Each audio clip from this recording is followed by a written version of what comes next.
Buenas noches a todos. Hermanos, particularmente yo, y también el pastor Byers lo ha expresado así, nos sentimos especialmente amados por ustedes. En esta ocasión que uno de nuestros compañeros pues se enfermó. Qué bueno es saber que no solamente estamos hablando de la palabra, estamos modelando el amor de Cristo. Y damos muchas gracias a todos los hermanos que se han envuelto en tratar de ayudar al hermano que se enfermó. Y para él ha sido un gran testimonio, porque él vino a cubrir esta conferencia y a poner, vamos a decir, escriba digital, que me pareció una excelente descripción del hermano Francisco. Y él se ha enfermado y usted le ha modelado ese amor, y él no esperaba eso, él está en shock del amor que usted le ha mostrado. Gracias, hermanos, por esto. Usted tiene un hermoso país lleno de montañas, pero un país muy diferente a Lafayette, Indiana. Lafayette, Indiana es plano como un pancake, así como flanito. No hay nada. Si usted quiere una montañita, algo, tiene que subirse en una silla, porque todo es planito así, no hay nada. Y cuando uno ve todo este alto relieve, uno se emociona de ver la gloria del Señor. Yo soy de la República Dominicana, de Santiago de los Caballeros. A propósito, el primer Santiago de América. Si usted no está de acuerdo, necesita consejería. Entonces, nosotros estamos en un valle, y el valle nuestro hay varias montañas alrededor, y en la República Dominicana está una de las montañas más altas de las Antillas, tiene 3.200 metros de altura, así como si estuviéramos en el lado sur de esta ciudad, y la verdad que a mí me encantan las montañas. Así que una de las cosas que más extraño cuando estoy en Lafayette es el ver las montañas, y verlo aquí es hermoso. Y ver el contraste de colores que ustedes tienen aquí, ver ese contraste de culturas, todas mezcladas y viviendo juntas. Y nos ayuda a ver de alguna manera esa mezcla de culturas que habrá frente al Señor cuando Él llame en aquel día toda gente de toda nación y toda lengua y toda cultura a adorarlo delante de Él. También tenemos aquí entonces la oportunidad de ver lo que es la consejería bíblica en vivo, cuando nosotros estamos tratando de explicar estas cosas. Pero antes de comenzar, porque a veces yo me emociono demasiado, y si ustedes se fijan, yo soy del Caribe. Las personas del Caribe tienen un solo problema. ¿Adivinen cuál es? ¿Cómo dice? Hablan demasiado rápido. Y cuando uno habla muy rápido, ¿qué necesita? Mucho aliento. Y si hay una cosa que me ha faltado aquí, es el aliento.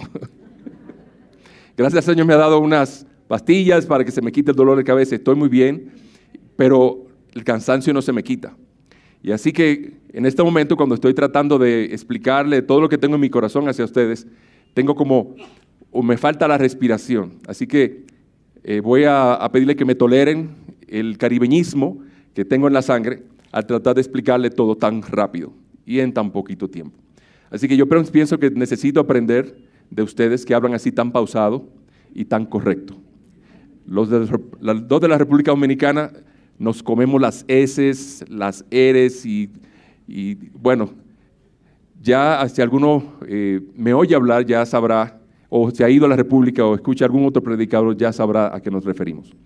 Bien, nosotros estamos en el centro de Sudamérica.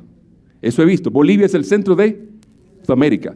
Pero la palabra que usan, que he visto que usan, es el corazón de Sudamérica. Y me recuerda a mí Santiago porque es el corazón de la República Dominicana. Así se llama, la ciudad corazón. Bien, ¿qué les parece si oramos antes de seguir hablando sobre el corazón? Porque pareciera que le estoy vendiendo a Santiago. Sí, se lo estoy vendiendo, ¿verdad? Oramos. Señor, tú eres digno de toda alabanza, toda gloria y todo honor.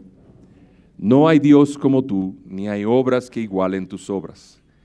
Digno eres tú, porque a ti pertenecen, tuyas son. Gracias por la bondad tuya en darnos esta gloriosa oportunidad de regresar a ti mediante nuestro Señor Jesucristo, quien ha pagado todos nuestros pecados, por lo cual Cristo es suficiente. Y Él nos ha dado todo lo necesario para la vida y la piedad en este mundo, de tal modo de que nosotros podamos anunciar las virtudes de aquel que nos llamó de las tinieblas a tu luz admirable. Y eso queremos mostrar, y eso queremos modelar. Y en este momento, Señor, queremos ser enseñados. Queremos que tu palabra nos instruyas.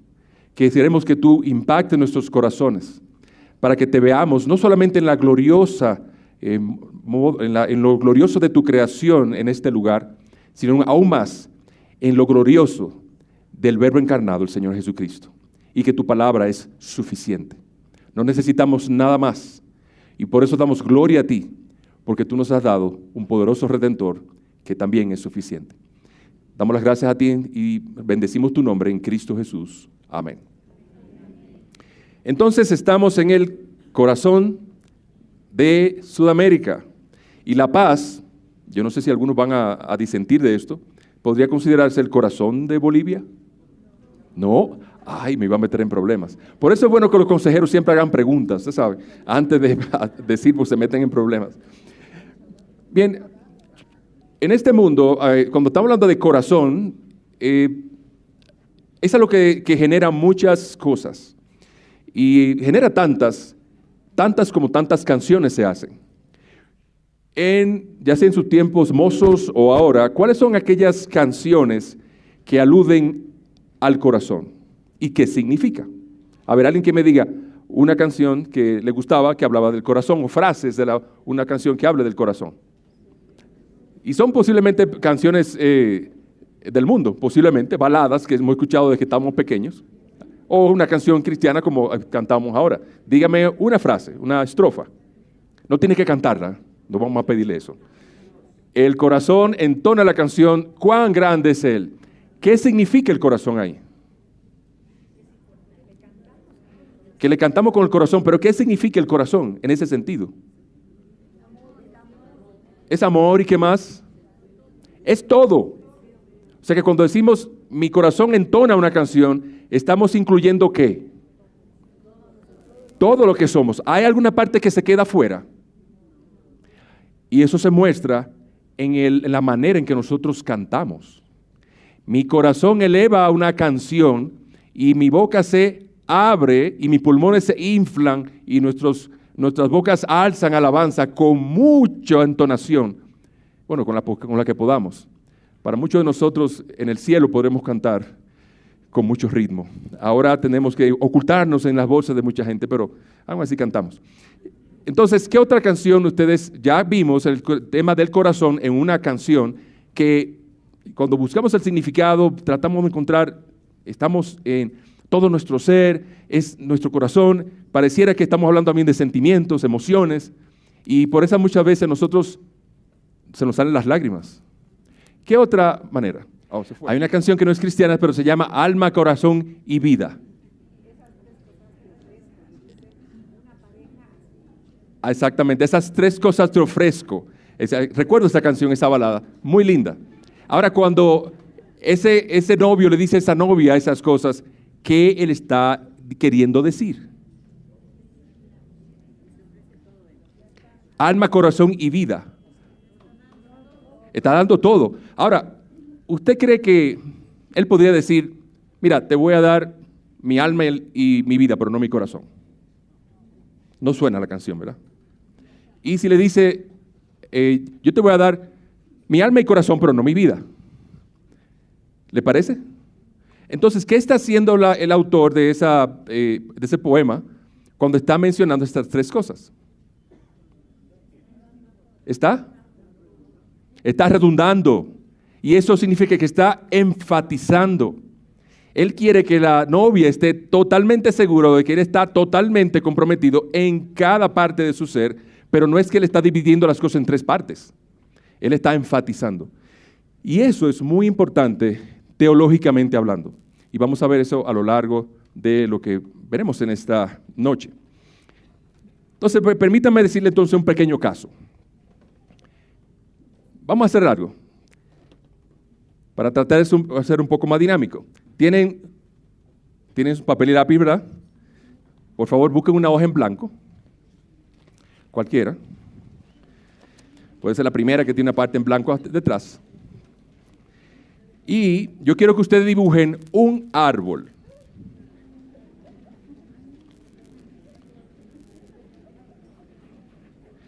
No le pido que hagan una pintura muy elaborada. Mire cómo es la mía, mire. Ese es el follaje. Mire mi árbol, mire. Para que no haga una pintura que quieran ponerlo en el museo aquí, sino eso es simplemente un árbol. Mire que yo quiero que hagan eso. Entonces, en el árbol pongan frutas. ¿Cuál es la fruta que más representa La Paz o Bolivia? ¿Cuál? El durazno. ¿Durazno? Ok, háganle duraznos. Pongan duraznos. Muy bien, entonces tenemos un árbol con duraznos. Y ese es el terreno. Entonces el durazno son los frutos y tenemos el terreno que es donde está la raíz. Y yo quiero que en este momento ustedes, por último, hagan este dibujo en la parte de abajo, le pongan un corazón abajo como raíz. Se va a ver como así. ¿Ok? Permítame poner otra hoja aquí. Se va a ver como así. Tenemos el árbol, está el terreno y tenemos el corazón debajo. ¿Estamos bien? Ok. Yo luego le diré qué vamos a hacer con eso. Enséñenme un árbol de ustedes, vamos a ver. ¡Wow! ¡Wow! La verdad que el mío me avergüenza el mío, pero bueno. Bien, entonces, miren el caso que tenemos por delante. El pastor Byers mencionaba casos de pareja, de matrimonio, y sucede que esa esposa que se levantó temprano para darle un hermoso desayuno a su marido, ella tenía un buen deseo de darle ese desayuno a él. Él, cuando sale de su habitación y se dirige a su trabajo, no vio la muestra de amor. Y ella entonces, ¿qué pasó? Se molestó, se ofendió, se frustró. ¿Es así? Entonces, yo quisiera que comenzáramos a ver algo en este esquema del corazón. Las manifestaciones externas que nosotros hacemos son como el fruto que se ven en un árbol. Y esas manifestaciones pueden ser como aquella que ella expresó, que dijo, ve, compra tu almuerzo, tu cena en el restaurante a ver si encuentras algo mejor. O hizo la cena lo más tarde posible y lo más fea posible para molestarlo. Entonces, esa manifestación de desagrado, de frustración, son los árboles o las frutas del árbol. Pero obviamente la parte donde nosotros queremos enfocar lo que vemos esta noche es cuál es la razón y la causa por lo cual ella está molesta cuando él no recibió el regalo que ella le quiso mostrar, cuando él no le prestó atención al desayuno bello que le hizo. ¿Qué está pasando? Sucede que entonces regresa a casa y él llega a la casa muy feliz de su trabajo y ella lo espera con mucha frialdad. Ya comenzamos a investigar qué está pasando con ella. Queremos ver ahora lo que pasa en él.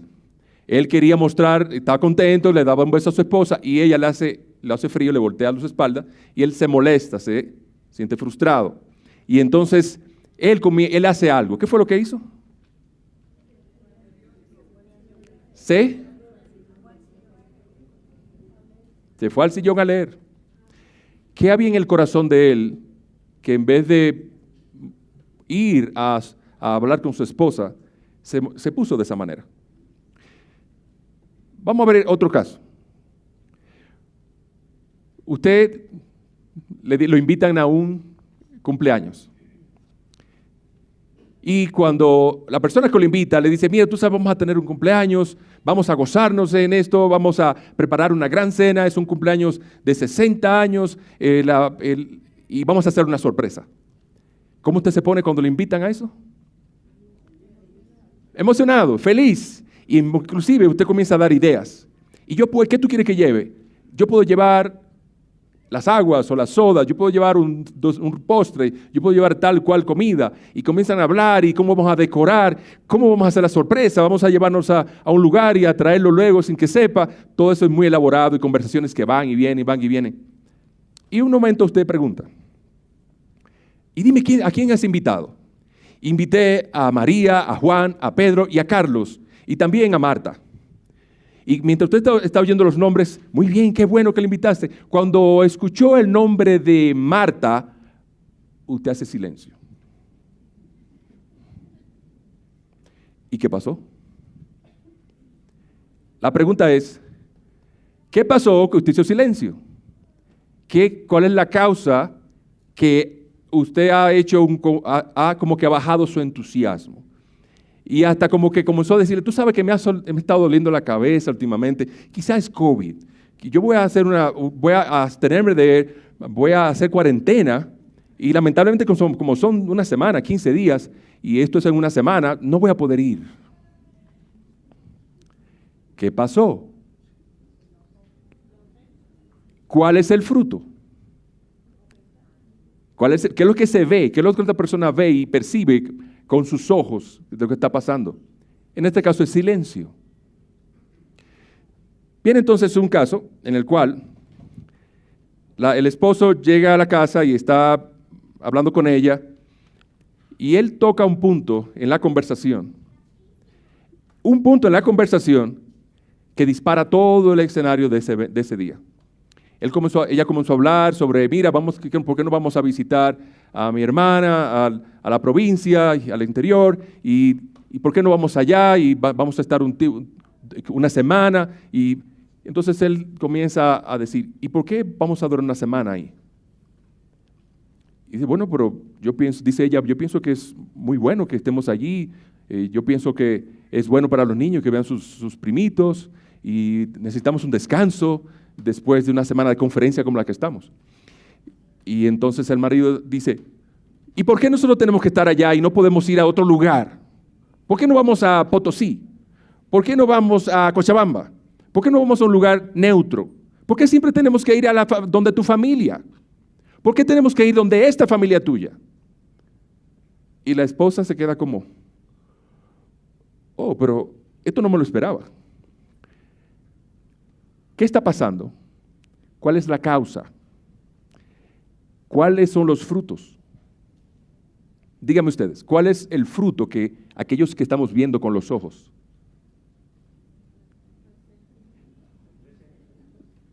No, estamos viendo algo, eso puede ser por debajo, pero estamos viendo que hay una reacción. Lo que vemos con nuestros ojos, ¿qué es? Ira.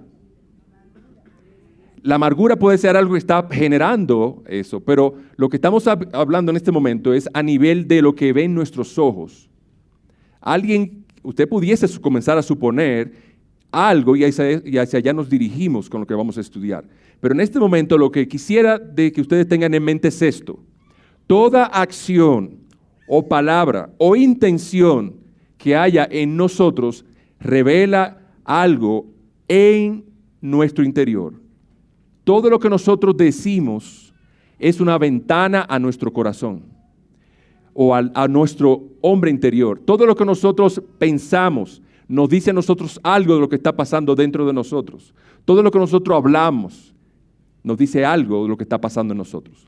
Por lo cual, nosotros podemos ver, y vamos a entrar en el tema de las Escrituras, que el tema del corazón es uno de los temas más importantes en las Escrituras. Así como él decía el pastor Byers ayer, la palabra corazón se menciona más de 700 veces en las Escrituras.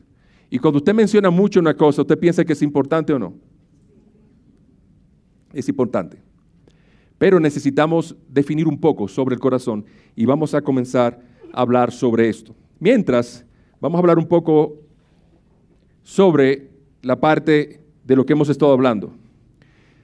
¿Cómo ustedes responderían a frases de una persona por medio, como ejemplo? Ahora mismo tengo un problema y para resolverlo necesito cambiar ciertas cosas. Entonces imagínense el escenario de consejería que hemos planteado delante de ustedes y esa persona cuando va a consejería dice, tengo un problema y necesito resolverlo. Ahora, yo quiero que usted me diga qué usted cree que debe cambiar para que sea resuelto. Esto es un examen, ¿eh? Esto es un examen. Vamos a ver. Mi circunstancia tiene que cambiar, otras personas en mi vida tienen que cambiar. ¿Qué usted piensa que debería hacer? Mis circunstancias deben cambiar, otras personas deben cambiar, y esa es la manera en que yo veo que las cosas deben mejorar. ¿Cuál de esas dos? Normalmente la persona dice una de esas dos. O la persona tiene que cambiar, en este caso, o el marido debe cambiar, o la esposa debe cambiar, o el trabajo, alguien en el trabajo debe cambiar, pero alguien debe cambiar y eso no soy yo. Si no, puede ser que yo tenga un problema financiero, entonces yo necesito que las circunstancias cambien. Y yo le digo al Señor, Señor, yo soy una persona devota a ti. ¿Cómo es que tú me haces pasar por una situación así? Estoy estrecho o tengo un diagnóstico difícil de salud y entonces, Señor, tengo un diagnóstico catastrófico en mi vida. Estoy en peligro de muerte y dejar a todos mis hijos, niños. ¿Quién los va a cuidar cuando yo falte? O sea que para que yo me sienta mejor, las circunstancias entiendo que deberían cambiar. Ahora, la siguiente pregunta es, para que esa circunstancia se vea como normal y uno diga, tengo un problema y quiero que las cosas cambien, la pregunta es, ¿cuándo deben cambiar? Ahora debe cambiar.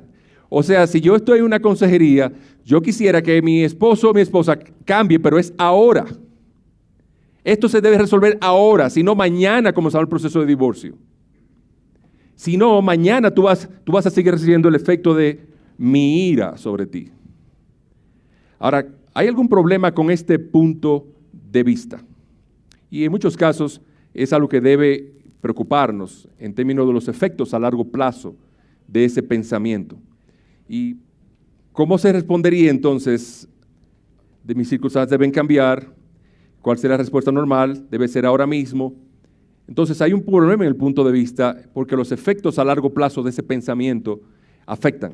Y vamos a tratar de elaborar un poco sobre eso. Vamos a ver que probablemente qué llega a nuestros corazones o a nuestra mente cuando tenemos ese pensamiento por mucho rato. O sea, el pensamiento es, alguien debe cambiar, mis circunstancias deben cambiar y debe hacerlo ahora mismo. Entonces, primeramente, debería ser algo que puede ser falso. Debe ser algo que puede generar frustración porque no cambia a la velocidad que nosotros queremos. En eso estamos ignorando la soberanía de Dios y roba la responsabilidad o la posibilidad de cambio en la persona y en verdad creará obstáculos futuros. El pastor Byers mencionaba anoche de que el problema de la consejería secular es que deja a la persona sin esperanza, porque no nos lleva a tener una mejor relación con aquel que es el Señor de las circunstancias, el Señor de la providencia, el que tiene todas las cosas en su mano para nuestro bien.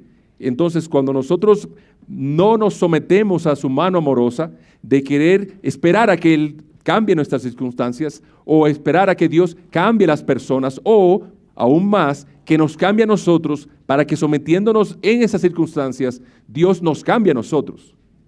Y esperar, no ahora mismo, sino después. Entonces, en todo lo que hemos visto, eso como preámbulo, nosotros vamos a ver tres cosas en lo que vamos a estudiar esta noche, si Dios nos asiste. Vamos a ver la causa del conflicto, las consecuencias del conflicto y la cura del conflicto.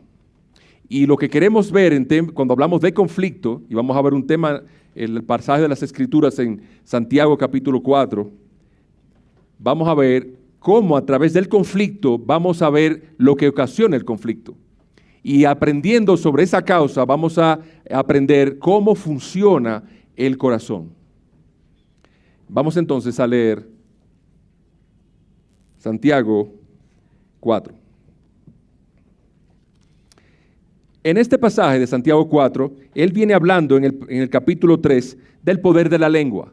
Y habla de los chismes, habla de la cómo se destruyen las relaciones a través de la manera en que usamos la lengua. Habla de la forma en que la usamos para maldecir a otros. Y si aún cuando somos cristianos decimos que bendecimos a Dios y maldecimos a las personas que están hechos a la imagen de Dios. Dice, eso no es correcto. Y cuando él pasa al capítulo 4, él dice entonces, ¿de dónde vienen esos conflictos? ¿De dónde vienen las guerras y los conflictos entre ustedes? ¿No vienen de las pasiones que combaten en sus miembros? Ustedes codician y no tienen, por eso cometen homicidio. Son envidiosos y no pueden obtener, por eso combaten y hacen guerra. No tienen porque no piden, piden y no reciben porque piden con malos propósitos para gastarlo en sus placeres. Oh almas adúlteras, ¿no saben ustedes que la amistad del mundo es enemistad hacia Dios? Por tanto, el que quiere ser amigo del mundo se constituye enemigo de Dios. ¿O piensan que la Escritura dice en vano, Dios celosamente anhela el Espíritu que ha hecho morar en nosotros? Pero Él da mayor gracia. Por eso dice, Dios resiste al soberbio, pero da gracia a los humildes. Por tanto, sométanse a Dios, resistan al diablo y huirá de vosotros. Acérquense a Dios y Él se acercará a vosotros. Limpien sus manos, pecadores, y ustedes de doble ánimo, purifiquen sus corazones.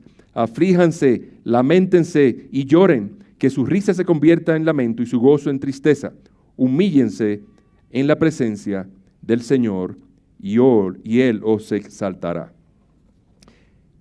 Vamos a tratar de ver lo que el pasaje nos dice a la luz de los casos que hemos comenzado a ver. Primera parte, la causa del conflicto. Hay un conflicto. Y en esta parte quisiera abundar un poco más sobre el tema del corazón. Hemos hablado de que el corazón, en lenguaje bíblico que se menciona tantas veces, esencialmente menciona el centro de nuestra voluntad, el centro de nuestras afecciones, el centro de nuestros sentimientos, el centro de nuestro razonamiento. Con esa palabra, es la palabra más completa que abarca de una manera más comprensiva el término de lo que nosotros somos interiormente. Entonces podemos de alguna manera decir que la parte inmaterial del hombre en la Biblia es el corazón y la parte material del hombre es su cuerpo físico. Y es lo que la Escritura se llama, y es consistente con lo que la Biblia enseña de que Dios creó al hombre de la tierra y sopló espíritu de vida dentro de él. Ese concepto es sumamente importante porque nos da una visión completa de lo que el hombre es. Cuando nosotros tratamos de sacar algo de eso, añadir algo a eso, nosotros nos encontramos con problemas de inconsistencia en las Escrituras. Y eso nos puede llevar a un modo de pensamiento de que la Biblia no es suficiente, porque hay cosas que no comienzan a encajar. Entonces, por eso pensamos, y entendemos que teológicamente es correcto, que el hombre consta de dos partes. Y alguien diría, pero ¿y cuando se menciona tres partes en las Escrituras? Por ejemplo, el Señor dice, amarás al Señor tu Dios con toda tu mente, con toda tu alma y con todas tus fuerzas. Él menciona tres partes. Y yo le diría esto, ¿cómo podríamos diferenciar a la luz de todos los pasajes de las Escrituras ese pasaje y aislarlo respecto a los otros? Porque o tenemos dos partes o tenemos tres partes. Las dos cosas se mencionan en las Escrituras. Pero ¿qué se menciona o qué es lo que la Biblia quiere decir cuando menciona dos? ¿Y qué quiere decir cuando la Escritura menciona tres? Entonces, una de las maneras que pudiéramos comenzar a razonar, aunque es muy pálida la ilustración, en la canción Alma, Corazón y Vida. ¿Por qué ese autor de ese poema está hablando de tres cosas? ¿Está hablando de tres partes o enfatizar una sola idea? Y eso es lo que nosotros entendemos que Dios está haciendo cuando habla de toda tu alma, toda tu mente y todas tus fuerzas. Porque cuando vemos toda la Escritura, la palabra corazón se menciona o se refiere a la parte inmaterial del hombre y la parte material del hombre es su cuerpo. Entonces, bajo esa luz, vamos a tratar de ilustrar y ver el tema de lo que es la causa del conflicto. Primero, si usted tiene un conflicto, o vamos a señalar el caso que tenemos de los esposos, que la esposa preparó algo lindo, o la pareja que está hablando sobre dónde ir de vacaciones, y en este momento se generó un conflicto entre ellos, decidiendo dónde iban a ir. Si usted recibe esta pareja como consejeros, Quizás si ellos le dicen a usted, mire, hermano consejero, tenemos un conflicto. Ella quiere ir a casa de su hermana a visitarla de vacaciones y yo creo que no debe ser así. Usted como consejero, ¿qué usted piensa que debe responder a eso?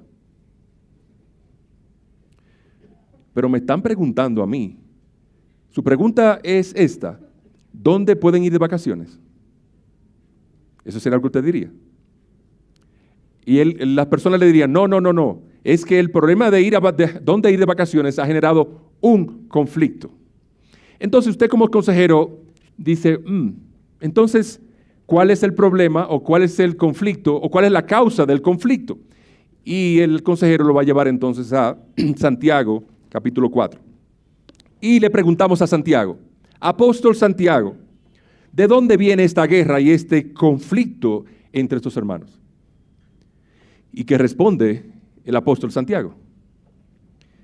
No vienen de las pasiones que combaten en sus miembros. Entonces ahí nosotros tenemos que pausar. Entonces el apóstol nos ha dado una entrada a una parte sumamente importante en lo que es consejería. Y él nos está dirigiendo no afuera, sino adentro. Los conflictos son causados al perseguir los deseos ilegítimos del corazón. La pregunta ¿es malo desear? ¿Es malo tener deseos? ¿Es pecaminoso tener deseos? No. ¿Usted tiene deseos ahora? Sí, yo también. Pero otra pregunta, ¿cuándo usted va a dejar de desear algo? Dígame, ¿cuándo usted va a dejar de desear? Cuando se muera.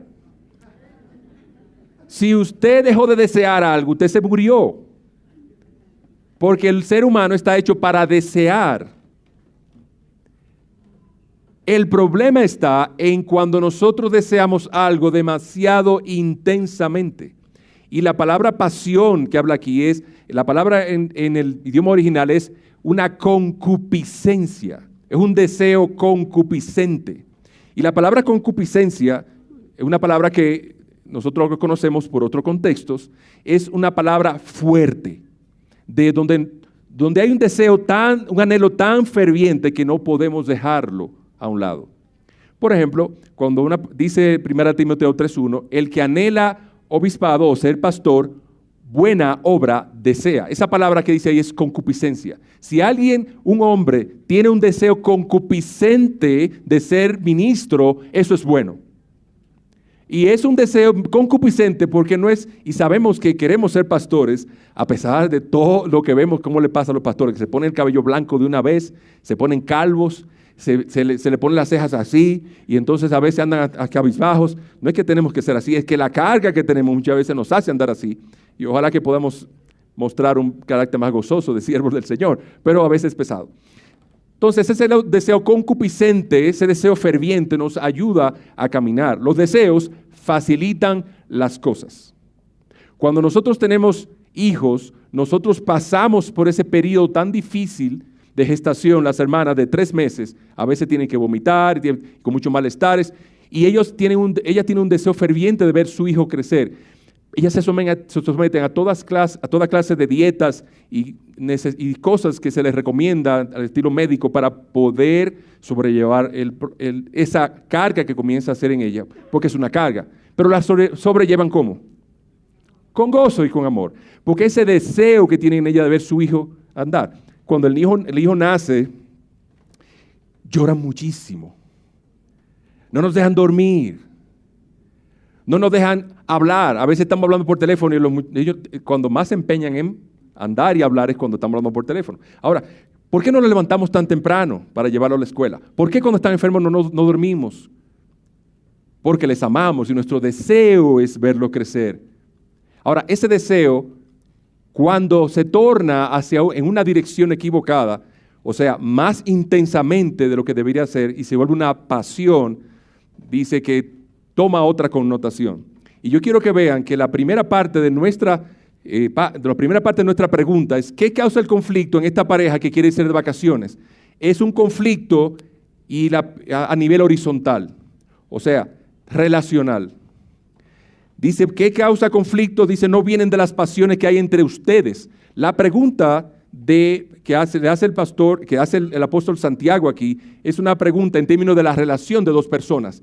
¿Cuál es el problema que hay entre ustedes? ¿Qué lo causa? Es un problema horizontal, relacional, de una persona con otra persona. Eso es importante cuando vayamos al versículos 5, 6 y 7. Entonces, los placeres que hacen guerra en nuestros miembros, las pasiones hacen guerra en nuestros miembros.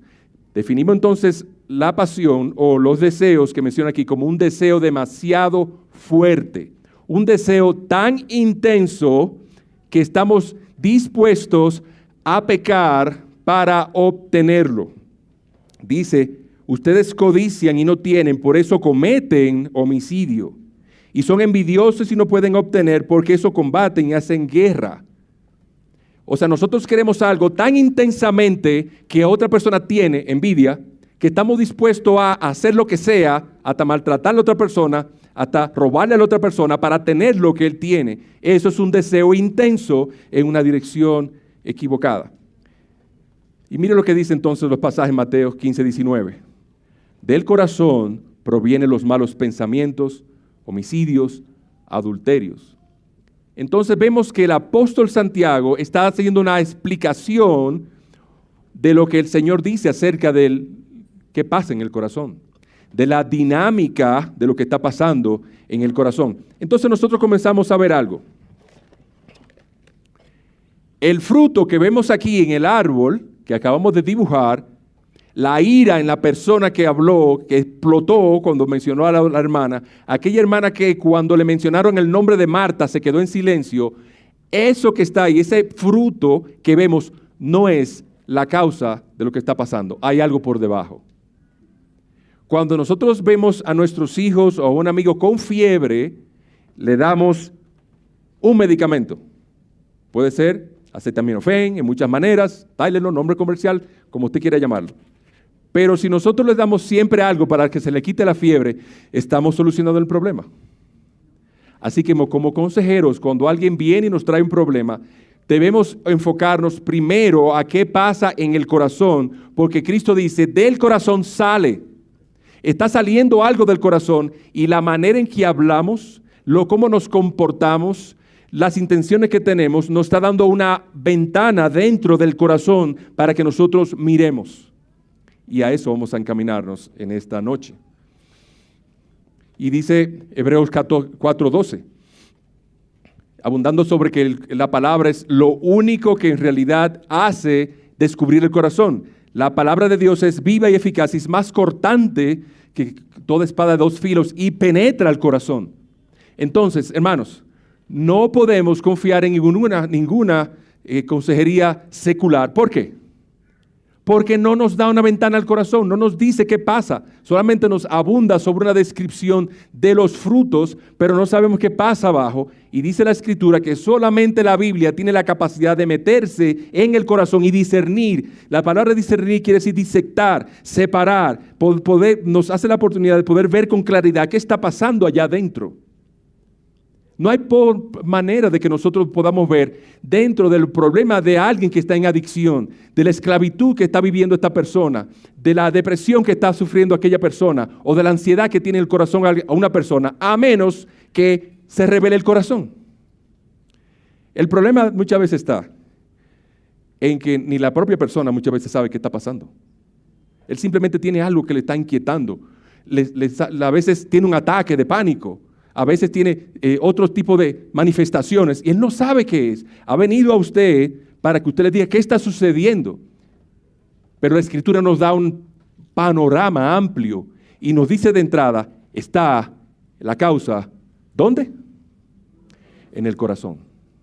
Y dijimos corazón en aquella parte que es comprensiva en términos de toda la parte interior del hombre. Entonces,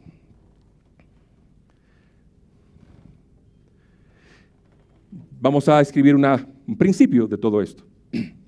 Hacemos lo que hacemos porque pensamos lo que pensamos. Y pensamos lo que pensamos porque creemos lo que creemos. Y cuando volvemos a Santiago, eso es lo que vemos.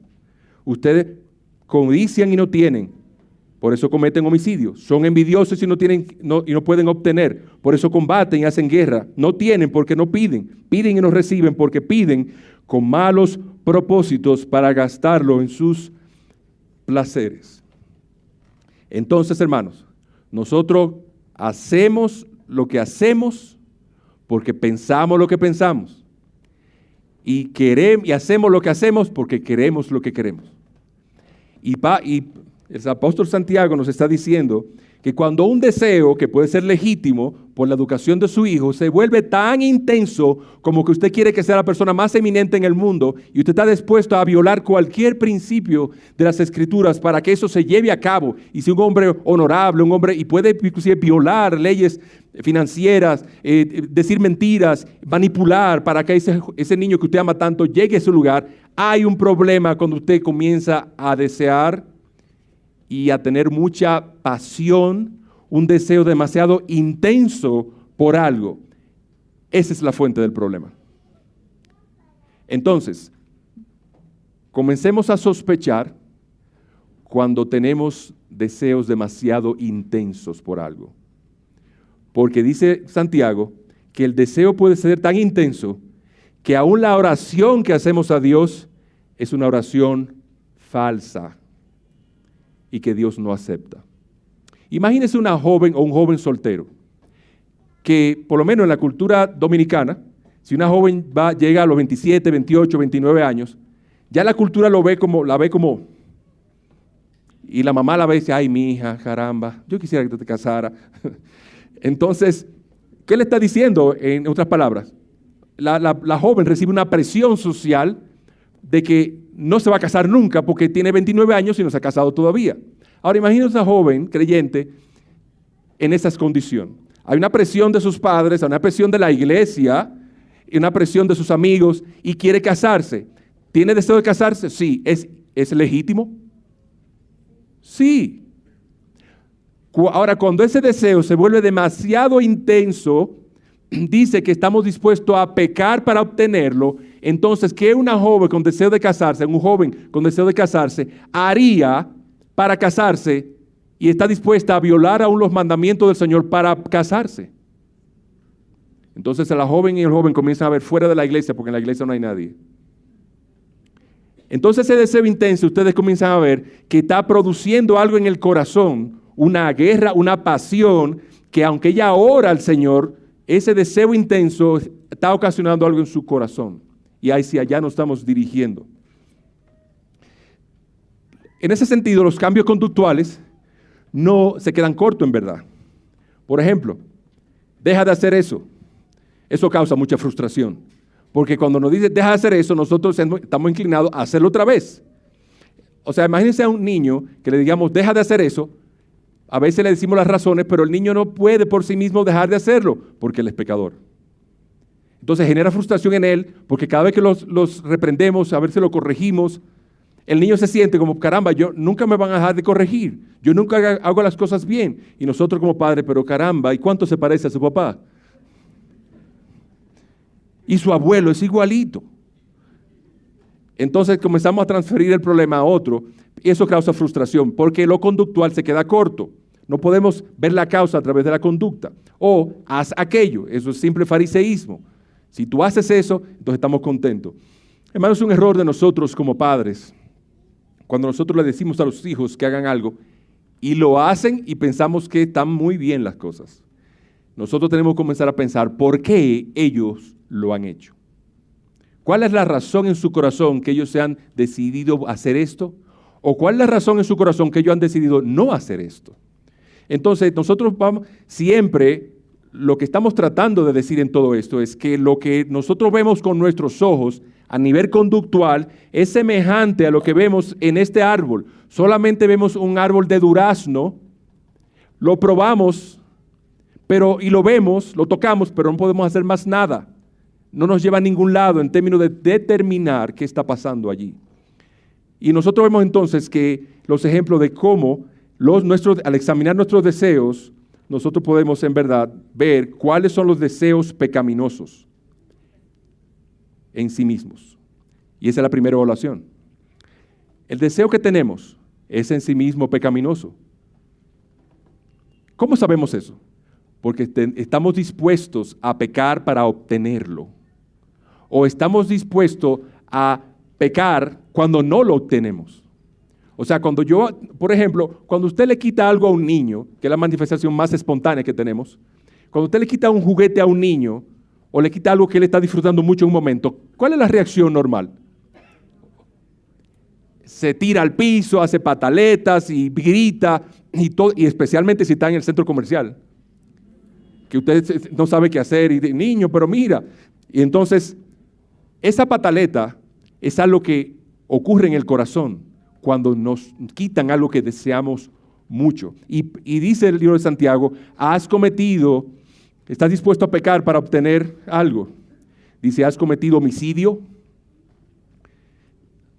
Dice, y él habla, has oído de tus antepasados, no matarás. O sea, nosotros podemos matar a alguien con nuestra boca. Matamos su reputación, matamos su dignidad. Eres envidioso. ¿Cómo se describe estas cosas en las partes en la Biblia? Nuestros deseos son potencialmente engañosos. Efesios 4:22 dice, en cuanto a nuestra anterior manera de vivir, despojéis del viejo hombre que se corrompe de acuerdo a nuestros deseos engañosos. Y nuestros deseos son potencialmente esclavizantes. Y en eso vamos a hacer una pausa, porque al volver al libro de Santiago, cuando Santiago dice, piden y no perciben porque piden en malos propósitos para gastarlo en sus placeres, en el versículo 4 él dice, oh almas adúlteras. Pregunta, ¿qué es el adulterio? ¿Qué es el adulterio? Es faltar al pacto matrimonial. Pero el apóstol Santiago nos dice a nosotros que almas adúlteras. ¿Cómo un alma puede ser adúltera? ¿Con quién tiene el alma el potencial de ser infiel? ¿Y en qué pacto está en ella que está siendo infiel?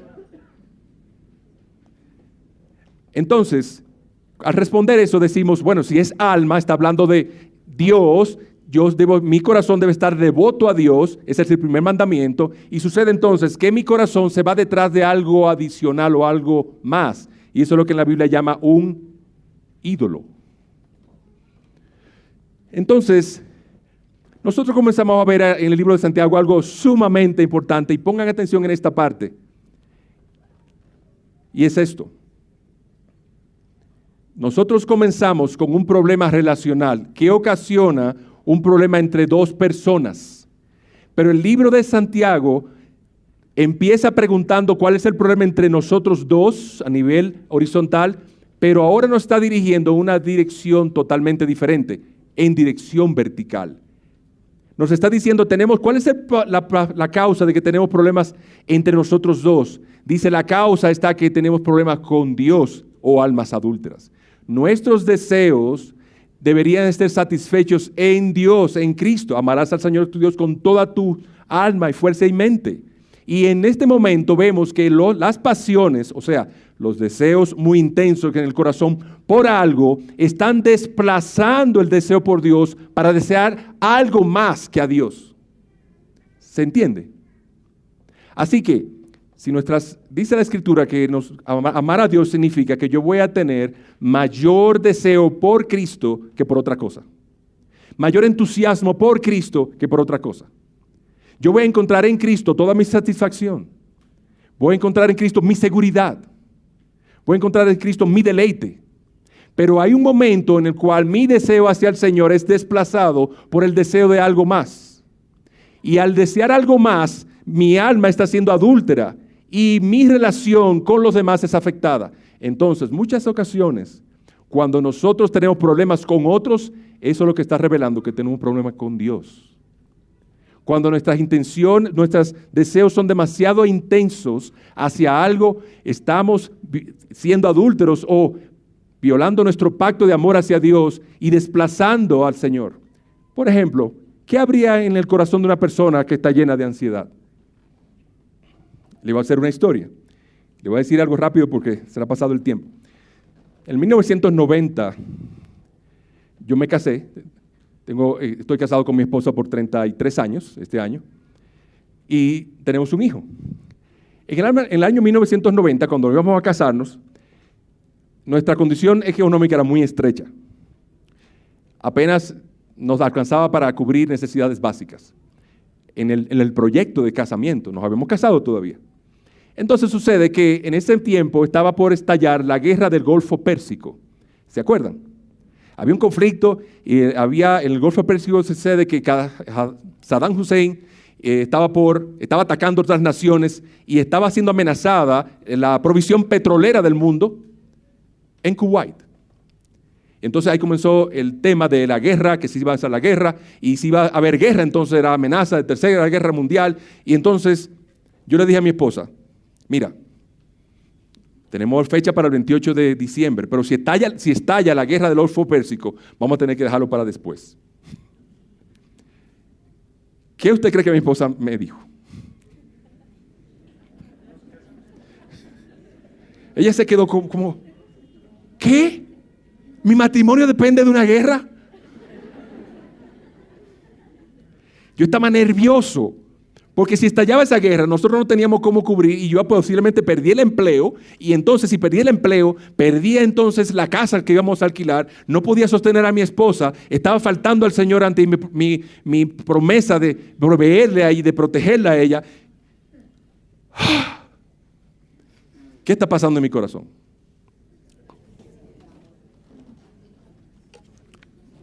¿Cuál es el fruto?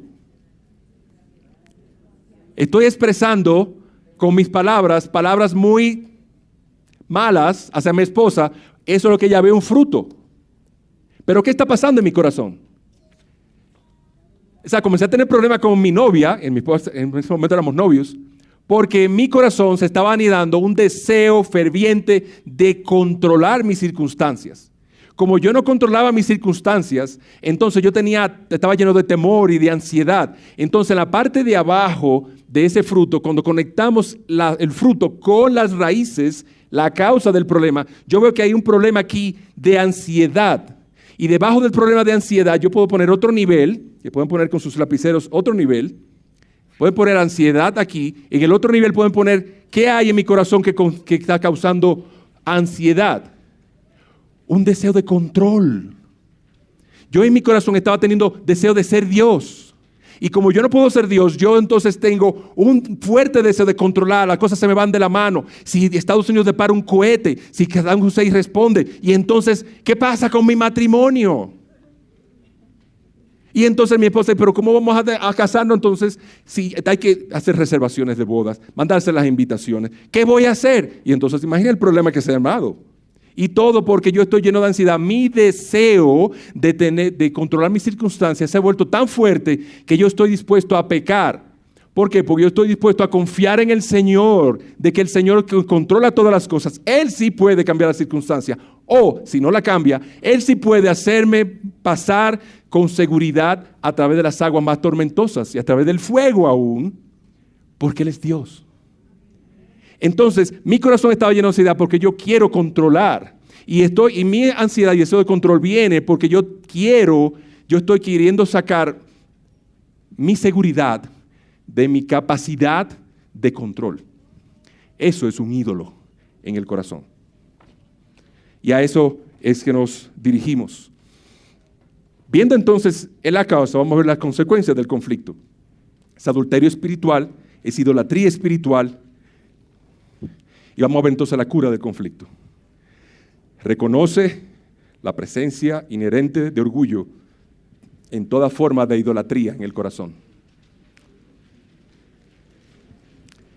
Primer paso para nosotros sanar un corazón está en que la persona vea en su corazón que está confiando en algo más que en Cristo, que su deseo es tan intenso en su corazón que quiere tener su seguridad de las criaturas y no del Creador. Ha desplazado a Cristo de su trono, en el trono de su corazón, y entonces ahora está teniendo deseo de control y de ser Dios. Y es una forma de orgullo, y Dios dice que rechaza y resiste al soberbio. Así que sométete a Dios, resiste al diablo, acércate a Dios, Limpia tus manos y purifica tu corazón. Sé humilde y llora. ¿Y qué significa todo esto? ¿Qué significa todo esto? Arrepentimiento de corazón. Ahora también una de las partes más importantes de lo que estamos hablando, porque esta parte de la solución al conflicto de la idolatría en el corazón viene ahora a conclusión de que la persona, cuando viene a consejería, se tiene que arrepentir. En el caso mío, en la guerra del Golfo Pérsico, justo antes de mi matrimonio, ¿de qué yo debo arrepentirme según ese pasaje? Debo arrepentirme de decirle a mi esposa que no nos vamos a casar si estalla el Golfo Pérsico. O la pareja que vino, debe el esposo, está la solución en que el esposo se arrepienta de haber sido iracundo y de haberle dicho esas cosas a la esposa. De acuerdo al pasaje que nosotros vemos y lo que Dios ha dicho, almas adúlteras, la forma en que un corazón se sana de la idolatría espiritual es reconociendo el ídolo que ha tenido en su corazón. En otras palabras, si yo he querido yo debería tener de Cristo mi seguridad, y ahora mi seguridad es el gobierno que mantiene las cosas en control, entonces yo no tengo a Cristo como mi Señor y Salvador, yo tengo a alguien más. Entonces, ¿de qué yo debo arrepentirme? Es cierto, yo tengo que arrepentirme de mi ira, pero yo debo arrepentirme más de mi idolatría hacia Dios.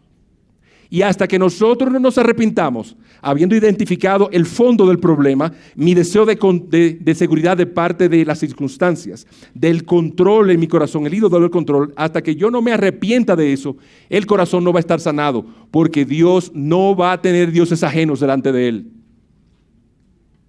Va a estar resistiéndome, va a estar oponiéndose, hasta que yo reconozca, no la ira, sino la causa de la ira que ha provocado esa ira. Entonces, en tema del corazón, lo que es importante que debemos ver es reconocer delante del Señor que estoy pecando, teniendo un ídolo en el corazón, o sea, confiando en algo más que en Dios, recibiendo placer en algo más que en Dios. Yo quiero tener seguridad en algo más que en Dios. Cuando yo vengo delante del Señor, reconociendo, purificando mis manos y confiando en Él, entonces Dios dice que me sana, porque Dios entonces exalta al que se humilla. Hermanos, ¿han visto ustedes? Quisiera, en verdad, esta es una parte sumamente importante en términos de la labor de consejería. Todo problema que viene a nosotros tiene una causa, porque nuestras palabras, dice, de la abundancia del corazón habla la boca. Entonces, todo lo que nosotros hablamos es una ventana al corazón. Todo lo que nosotros hacemos es una ventana al corazón. Todo lo que nosotros deseamos intensamente es una ventana al corazón. Entonces, hermanos, ¿cuál es la conclusión de todo esto? En la consejería, las cosas que se ven no son las que son.